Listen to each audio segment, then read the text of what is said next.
So Chinese New Year is just a month away, and you know what I love most about Chinese New Year? Well, it's not turnip cake, it's the red pocket, obviously. But I've grown to like them more as I made a bunch of them at home because I realized the ones I ate before on the streets are just kinda bad. And if you haven't noticed, I've been crouching on the ground this whole time. So let's get started right away.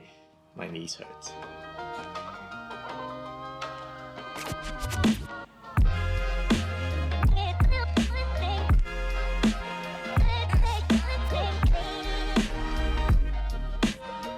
Let's start by having a little talk about the radish. I've got some Korean radish here, and generally the chunkier the radish is, the better it is. You also want to avoid radish with wrinkly lines. It indicates that it's old and half dried. I weigh my radishes so I can kind of calculate how much I want to use for one mold. If the radish weigh around 700 to 800-ish grams, you're good. Prepare 5 to 6 dried scallops. Lightly wash and drain them, and then add some warm water to soak for 3 to 4 hours or overnight. Now do the same with about 15 grams of dried shrimp, washed, drained, and then soak it. The only difference here is that dried shrimp only takes about 30 minutes to soak. For the Chinese dried meat and sausage, I don't really know what to call them. Steam them for 10 minutes to soften. Cut into half a centimeter thick strips and then cut into thin pieces. At the end, just give everything a few rough cuts, and the small bits of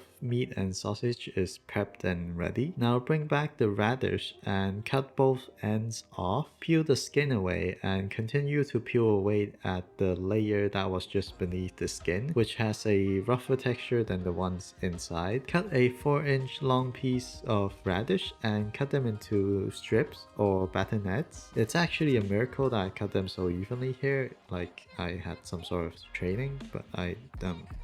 Plus this recipe is very rough and usually doesn't require any precise measurements. As for the rest of the radishes, get a cheese grater or shredder and shred them into really thin pieces. It will sort of act and look like a mush, but it has individual pieces if you look closely. These act as binding agent for the bolognese. As for the final bits of radish where I don't feel safe grating it, I make them join their bigger brothers. Get a pan or a wok, heat it up on medium heat, and also don't mind me while I wear an apron because that furry shirt can actually catch on fire, which would be great because it's cold, hence why I was wearing a furry shirt in the first place. But I like being alive, at least at that moment. Anyway, add some oil to the wok and add in 25 grams of Chinese pork belly, 15 grams of Chinese sausage, and 15 grams of the soaked dried shrimp, lightly chopped before dropping it in. Stir fry it for 2 to 3 minutes on a medium heat. Take them out to a bowl and set to the side and maybe cover it with something, which I didn't do.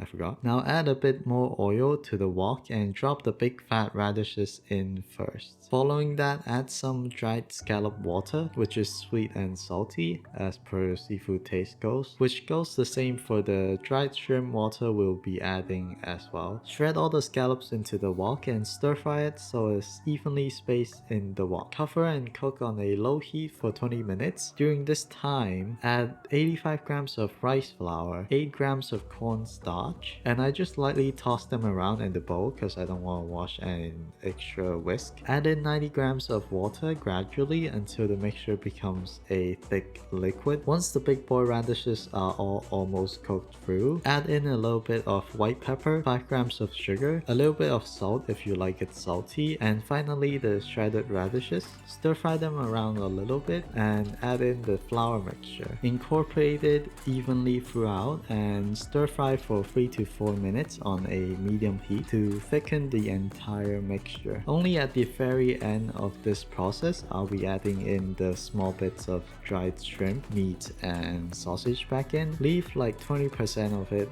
for topping the turnip cake later because the mixture will be painted slightly red due to the coloring of those things. Now add the mixture to a mold and flatten it a little bit but not too much. We don't want the mixture to be crushed. Top it off with the bits of meats from earlier, and optionally you can add these big dried shrimp on top, which I soaked 10 minutes beforehand. Steam it for 35 to 40 minutes. When it's done, take it out and you will notice it has puffed up quite a bit, but it will shrink back down, so don't worry. It's pretty evident that the 900-gram radish was a little bit too much and it's slightly overflowing in my case. Anyways, leave it out on the kitchen counter to rest for an hour and then half cover it to rest for another 3-4 hours before putting the lid on and put it into the fridge. The weather is quite cold now, so it will mostly be fine being left outside like this. Otherwise, I suggest resting it in the fridge uncovered. Now, after spending a night in the fridge, the radish cake or turnip cake, I use them interchangeably,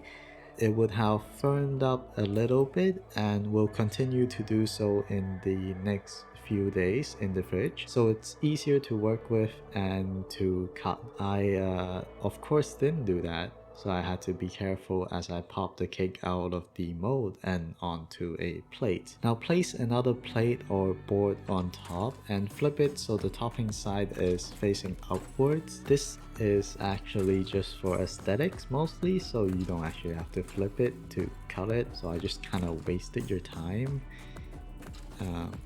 Sorry. Cut 1 centimeter thick slices and sear them on a pan, and try not to flip them too much or they might break. Now you know how to make radishes cake. That's what it said. Oh shit, I almost forgot. Oh my god, it's nothing. I just wanted to tell you that if you are a knife addict like me, you can get this knife I used in the video at shopknifeshop.com. So yeah. So if you like this video, please go and like it and consider making it yourself and tagging me on Instagram about it. I haven't really thought of the hashtag yet. I'll add it later. And consider subscribing for more weekly content. I say more, but I haven't been posting weekly, but I will. And I'll be also posting YouTube shorts. And also, give me a sec. Can I just fucking say, you know a traditional recipe when you see one? When you search it up and the measurements they give you are just like half a fucking rice bowl? Like, what do you mean half a fucking rice bowl? Does everyone in China just have the same fucking rice bowl? Yeah, that's my rant. Little rant. I don't know how to end this video, so